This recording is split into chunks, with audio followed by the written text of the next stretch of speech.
Being a courageous therapist, I think, can always be a little harrowing, but especially when the things a client is talking about is hitting really close to home, when we are perhaps struggling with something difficult and personal, and it's kind of similar to what our clients are going through. It can impact us in an even deeper way than a regular therapeutic experience can. This is real. It happens to all of us. It certainly happened to me more than a couple times. And it's something that we need to be talking about. And that's why we're going to tackle this subject on today's episode of Love, Happiness, and Success for Therapists. I'm your host. I'm Dr. Lisa Marie Bobby. I'm the founder of Growing Self Counseling and Coaching, and I have been practicing as a therapist now for a long time, just like you. I'm a licensed psychologist. I'm a licensed marriage and family therapist. I'm also a board certified coach. That's a very important part of my practice. And I am also a clinical supervisor. And my role really, I think, especially in the recent years of my career, is supporting clinicians just like you around how do we not just survive this chosen profession that can be so meaningful and so rewarding, but that is really so challenging on deep levels, that in a different way, like normal careers. I mean, what we do is really different. But so I've made it my personal mission to provide support and care for clinicians, both within my practice at Growing Self. But that's also where this podcast is coming from, talking to you about the things that you're going through, the things that you care about, to provide you with support and guidance and encouragement and direction, to help you, again, be happy and successful and enjoy this amazing career path that you and I have chosen. So that's what we're doing here every week. And today I really did want to talk about this challenging experience that we all face sooner or later, when we are not fully okay and serving as a therapist to somebody else, and how this can be intensified when our clients' struggles are mirroring our own. Those moments can be a little like looking into a mirror and seeing ourselves reflected back in our clients, but also like some of our own deepest challenges. And what to do about this, because I think as ethical and courageous therapists, we all also need to be very self-aware and making decisions around, how can I set my own stuff aside and be here now with my client, for my client, and really be what my client needs and deserves. So how do I do that? Or also having the self-awareness and recognition to be able to say, maybe I actually can't do that and be that person for this client, given what I'm going through and given what they're going through. And so how do I navigate this situation ethically for the benefit of my client? And also too, that your own well-being, I do think, needs to be factored into the equation as well. So these are all variables that we need to be thinking about, and we'll be addressing these on today's episode. I hope that by the end of our time together, you'll have a little bit of clarity inside of yourself, but also, I hope, a little bit of guidance around how to make some of these decisions, not if, but when it comes up for you again, right? So, there are all situations, right? When our client's story is kind of our story. So imagine, and I have been in this situation, I have had supervisees in this situation, but imagine you are a young woman and you are also a therapist who is helping another young woman navigate the grief of a miscarriage, for example, and that perhaps hypothetically you are maybe a month or two out from your own miscarriage, or you are currently pregnant and there are complications. Things aren't going well. Having a miscarriage in the pregnancy is your worst fear. And here you are sitting with somebody who is going through that experience that might be very, very triggering for you, right? Additionally, it has to be said, perhaps you are going through this very challenging life experience and you're working with a young woman or a couple who is pregnant and it's going really well for them and they're over the moon and talking about all the things. And that in itself can be highly triggering for you. This can look like so many different things. You're a couples therapist working with a couple on affair recovery while grappling with the same betrayal in your own life, or perhaps staring down the barrel of a divorce while you're working with a premarital client. I mean, these are not hypothetical scenarios. These are realities that we can face because we are humans with our own life experiences, with our own challenges, and our job is to help other people with their own personal concerns and personal experiences and their own challenges or hopes and dreams. But there's always this intersectionality between what our clients are dealing with and what we are dealing with. And it becomes this emotional tightrope sometimes. On the one side, we have the need to be fully present and supportive for our clients and be empathetic for them, right? Our job is to see the world through our clients' eyes and to be thinking not about how we feel, but about how they feel, how they see the world, their psychology, how things make sense to them, not us, right? And so there's this very selfless quality, like we're empaths, right? We have to go in and really be inhabiting other people's lived experience and help them find their way through. We are the guides, we're the leaders for their growth process, but like it's about them, not us. At the same time, we can't completely disconnect ourselves from ourselves. And we may be experiencing intense pain at some times during sessions when we're supposed to be there for other people. It can feel raw. It can really be difficult when we're having intense internal experiences. I have been in this situation again more than one time, but there was a time shortly after my mother died.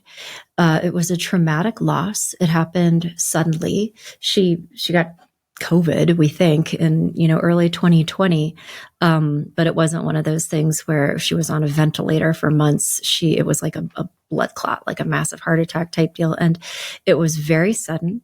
It was incredibly traumatic, and I wasn't okay for like a very, significant amount of time after that. And I had stuff to do. And probably in retrospect, I went back to it too soon. But within, a week or two, probably, I was in there with clients. I was working with supervisees. And I think for the most part, I did an okay job. I think if anything, I felt more sort of emotionally porous, like almost better able to have empathy for the sadness of my clients. But I also wasn't at that time seeing a client who was going through their own grief and loss process. And I'm not sure how that would have gone if I had been. That may have gone into red zone territory for me, potentially. And so again, it can be difficult to manage. It takes a lot of self-awareness, but it is also inevitable that we're going to be in these situations. And so part of this is thinking, I think, in advance, like, all right, this is going to be happening to me sooner or later, if it isn't right now. And thinking about how do I then create the kind of support system around myself, and also be creating almost an action plan for clients when we're going through something foundationally difficult that makes it feel like it's hard for us to be who and what our clients need. So there are a couple of different strategies here. I mean, one strategy, and I think the one that can feel the simplest and in some ways the easiest, I think it's the one that we hope for, is that we are strong enough to create a mental and emotional container for ourselves and also for our clients that helps us keep our stuff separate enough so that it doesn't create problems. And the key here, I think, is creating this separation, this container that needs to be fairly intentional so that we have a lot of awareness around what is my stuff and can ensure that our personal experiences, our own thoughts, feelings, values, preferences, hopes and dreams, pain points aren't spilling over and coloring our professional judgment in a way that isn't helpful for our clients. And I do want to say that this isn't about suppressing our own feelings, but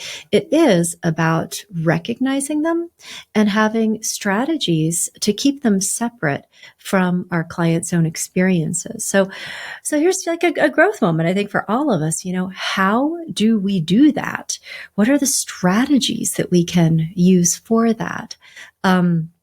One of the questions I would ask is, do you have currently a support group, a professional consultation group, a mentor? Are you in your own therapy? And I think I ask because one of the most powerful and important things that we can all do is in these moments be reaching out to our support community to say courageously and honestly, I'm not okay. I have some stuff going on and I could use some extra support from you or from the group right now in order to just process some of this, but also make sure that I am doing what I need to do to be the person that my client needs me to be.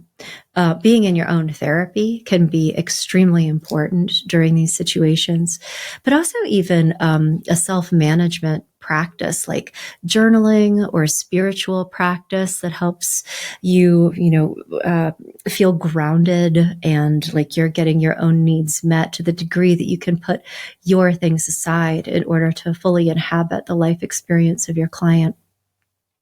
I will also say that, there can definitely be life circumstances that can impact us in this way and require this kind of action plan. So, going through grief and loss or other circumstantial kinds of things. But also I've seen, and this is tougher. It is when clinicians are going through a depressive episode or dealing with an anxiety disorder that changes the way that they think, the way they feel, the way they perceive the world.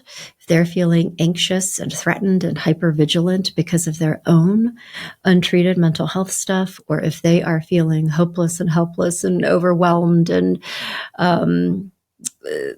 self-critical and seeing the world through crap-colored glasses because of their own major depressive episode, that is really difficult because it can lead to feelings of hopelessness and helplessness and overwhelm with clients. And I think also those situations can be more difficult for us to be managing and dealing with because, as we all know, you're not always aware when you are moving into a depressive episode. The self-defeating thoughts, this pessimistic view of the world, it just feels true, right? That's what happens to our clients. I think it's easier to see it sometimes than others, but that's also what happens to us, and to have the humility or the self-awareness to be like, oh my God, I kind of hate everybody right now. I am angry. I feel really defeated. And I think I'm bringing this kind of energy into my conversations with clients. I'm not okay, right? But the first step is to be able to say that out loud to yourself. And then the second step is to say that out loud to somebody who is in a position to be able to help you. And this is why part of our job is to build and cultivate professional support networks and communities, prior to needing one, really, right? Like as we go about this, we need to be linked up to other people because we are going to need them and they're going to need us. That's part of the deal, is to be that person for others. So like, that's why, for example, in my practice of growing self, one of the foundational things that we do as a community, we call them home-based groups. And they are regular, just consultation groups that are facilitated. Sometimes we're talking about different topics, but in addition to those like regularly scheduled meetings, everybody's like on speed dial. You have this small group of people that you've come to know and love and trust, and to have that community of support say, I need, is anybody available? Right. And you have like your little bouquet of 4 or 5 people that are like, yeah, I'm right here, and can connect and be there for you, but also, to have the support of a group that really knows you and loves you and can be there to support you, but also be there to challenge you too, because I think that part of a really powerful support group experience is the challenge, right? For somebody to say, I know that you really want to keep working and you want to power through this. And I know you're a strong person, and yes, maybe you can. And are you sure that's a good idea? Because let me tell you what I also see happening right here that maybe you can't see yourself right now. I mean, my goodness, for us to be fortunate enough to have those kinds of people in our lives is amazing. So, if you're even just like listening to this podcast and you're not going through something right now, like that is fantastic. But to still be thinking about, who is my network? If I did run into trouble, who are my people, and what do I need to do to build that? If I'm in a solo private practice, how could I create that for myself? If I'm in an agency or clinic kind of setting, is something like that available that I could plug into? Or, is that a really good argument for you as you're thinking about it? Say like, you know what? Maybe I do need to be part of a group private practice where like we're doing this on the reg, and that kind of culture is baked into the system for me. There's a culture of support in the group private practice that I want to align with. So all of those are important things to be considering and creating, because as helpers, we need support. I know that instinctively we have all this energy that we want to like give away, but we have got to be in community with people who are filling our cup up as well. Because if you're an island and have all this energy going out and nothing coming back into you, it's just a matter of time before you become burned out and depleted to the point where it is hard to function in this role. So none of us can do this alone. We have to have a support system.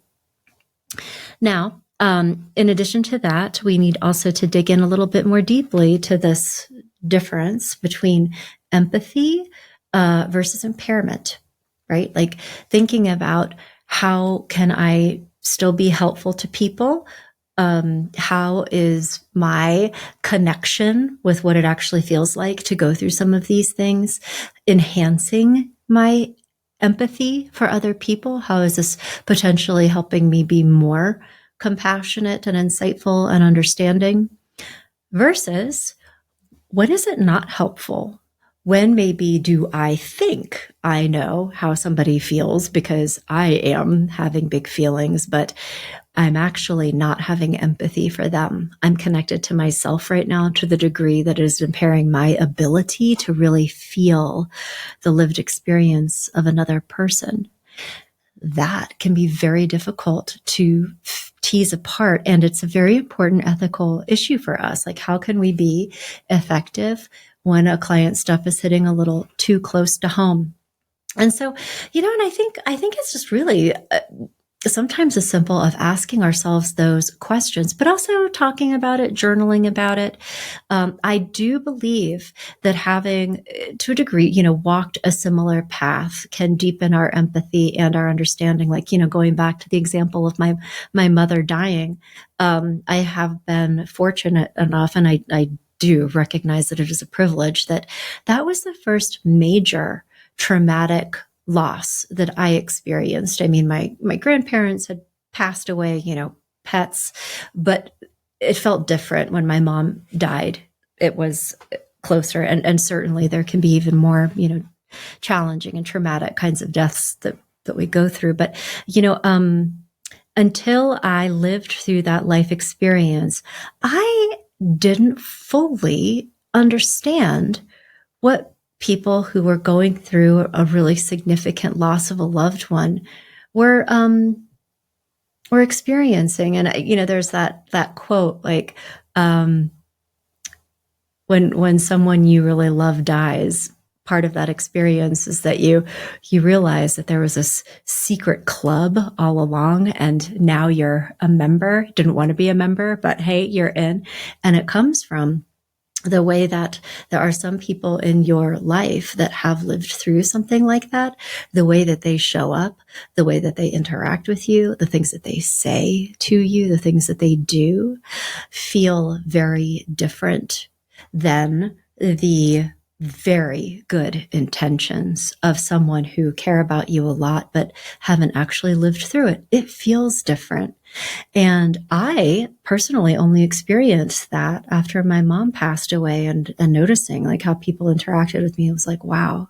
So in some ways I felt very grateful to have earned the right to that understanding. And I do think that that has impacted my work as a therapist in really positive ways because of that empathy. I feel better able to guide that process.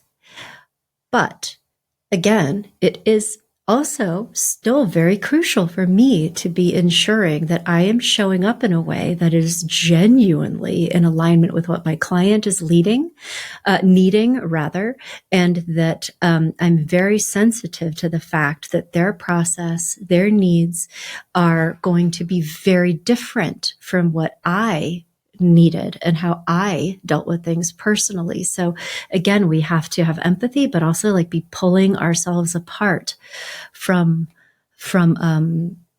like, where do I stop and you start? And in addition to that, the empathy pieces, the life experiences that do help us deepen our understanding of others, we have to face it. I mean, there are also times when stepping back is the right call.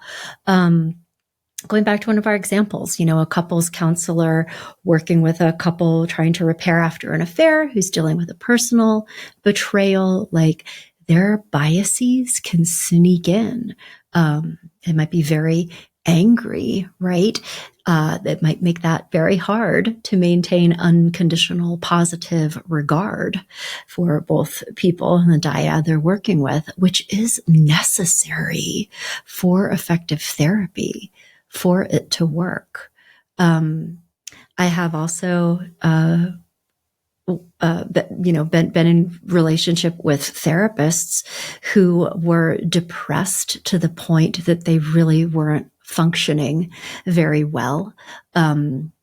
They were becoming overwhelmed with intense, dark emotions in their sessions with clients to the point that it became a barrier for the client to be able to do what they were there to do. Clients began like caretaking the therapist's emotions in the sessions. I mean, like, these things are real. They happen. We need to address them, right?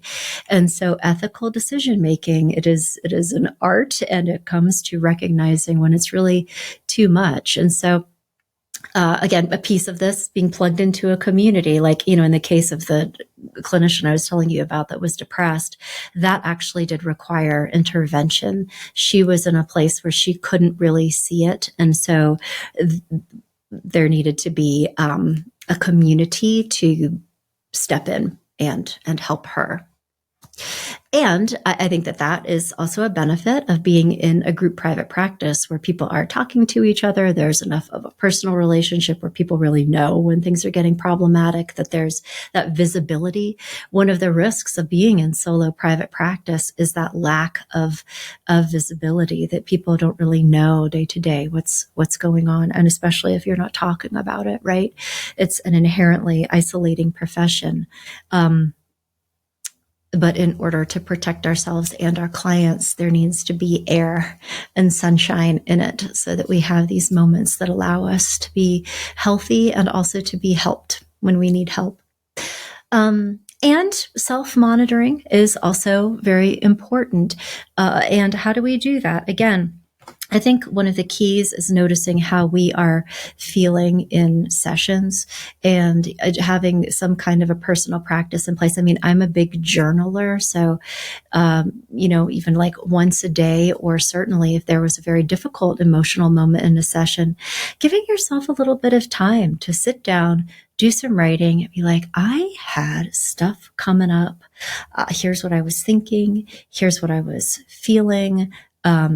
I could feel myself beginning to get really upset, or tears were coming, or feeling really angry, or feeling flooded in the moment. And I was really not present at that point. I lost what they were talking about. I was involved in my own thoughts, or I noticed me talking to my client in a way that would be congruent with me, talking to somebody in my personal life, or me talking to myself. And like, okay, I'm doing that right now. And being aware that my personal experience is really overshadowing my professional perspective at this point. So what do we do about this when we notice we're like, my container is leaking? We can certainly try to shore up the container, but also if we can't, our choices are boundaries. And also we need to make some decisions about disclosure. Generally speaking, I avoid personal disclosures unless it is highly relevant and extraordinarily brief, and for the purpose of illuminating some aspect of my client's experience.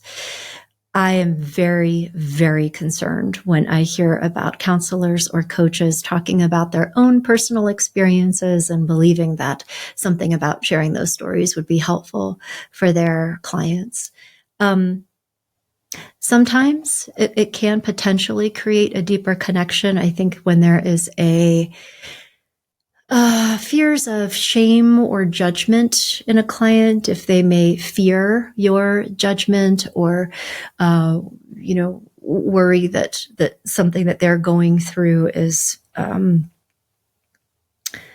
unusually difficult. I think that sometimes personal disclosure can really help with normalization. So a client going through a very terrible loss experience and really not being well, if it is helpful, may potentially share, especially if they're saying things like, what's wrong with me? I can't stop crying. It's all I can think about. I feel like I can't function, blah, blah, blah.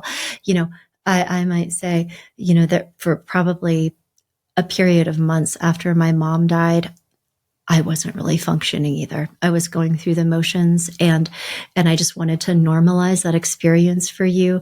Of course, it looks different for everybody, but I think it is an unfair expectation for you to believe that you should be okay after going through this kind of loss. But like, that would be it. That would be all that I would share. And we are illuminating the fact that my client's experience is normal and expected.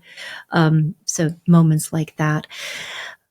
And I think that anytime we disclose something to a greater degree than that, we are already in the red zone. But especially if we are going through something hard that is similar to what our clients might be experiencing, and if we are not really okay, any disclosure runs not even a risk. I would think you could expect for clients to take that on board, and it changes the dynamic where they start feeling like they need to take care of you. I'm having these feelings about my pregnancy. I know that Lisa just went through a miscarriage, so I probably shouldn't talk about my pregnancy experience because it might be upsetting to her. We can't do that. Your role is to be their therapist and to be there to support them, not the other way around. This is a one-way relationship. It is. And so anytime that starts to happen, or if you are really not able to be there for them, we need to refer. And also embrace the victory of the referral. Celebrate that as such a win, and make sure that in your own mind, you are actively embracing and practicing the narrative that I am demonstrating courage. I am demonstrating my value of love and care because I am making an appropriate referral. This is not a failure. This is an act of bravery. This is you putting your client's needs first, even when it is hard. It is about caring so much for their well-being that you're willing to step aside to ensure that they get the support that they need. And this is the right thing to do. It's also, and I just want to say this out loud, there is no shame in being a human. It's okay. It is okay to have moments when you're not okay, or when a client story is really hitting too close to home. That it's not a problem that those are happening. That is the experience of being a clinician sooner or later. And the fact that it's happening is not the significant part. What matters is how we are all navigating these moments by recognizing our limits, being self-aware, seeking support, and making ethical decisions, including the decision to refer. You're not just taking care of yourself. You are truly ensuring the best care for your clients. That I think goes above and beyond our professional obligations, even though those are true. I believe that this is a profoundly personal act of heroism and deeply courageous, truly. So I just wanted to share that last thought and message with you. And I hope that this conversation was helpful. Really one of my big intentions on the show is to be talking about things and shining a light on things that are so real for all of us, but that don't always get discussed, certainly not in public forums, I would say. I mean, if you're lucky, if you're connected with a great supervisor, a mentor, a consultation group, I mean, these are some of the things that we talk about. But, part of the purpose of Love, Happiness, and Success for Therapists is to be that putting things out into the air, starting conversations, creating a community of therapists who may not have the luxury and privilege of being plugged into those kinds of support systems, so that, we're still in this together.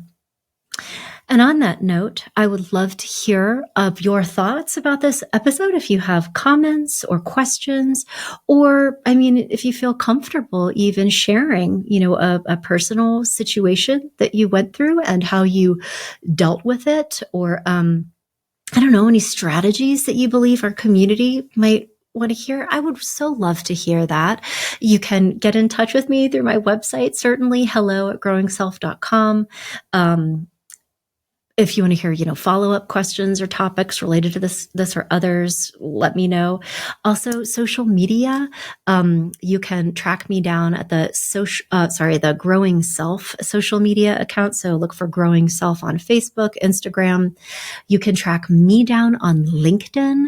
I'm doing a lot of stuff on LinkedIn for this show. That's primarily where I'm hanging out. So Dr. Lisa Marie Bobby on LinkedIn. And also, if you come to growingself.com/therapists, that is sort of entering the magic castle where I'm keeping all the content that I'm making for you. So podcast playlist, articles, for this podcast and every other, where there's a post or there's like a comment section. Jump into the comment section to share your perspective, follow-up questions, share your thoughts, tell your story. Again, I would love to hear it. And I think that your community would love to hear it too. So on behalf of everybody, thank you for sharing and joining the collaboration. All right, so that's it for today. Thank you for joining me, and I will be back in touch with you next week with another episode of Love, Happiness, and Success for Therapists. All right, take care.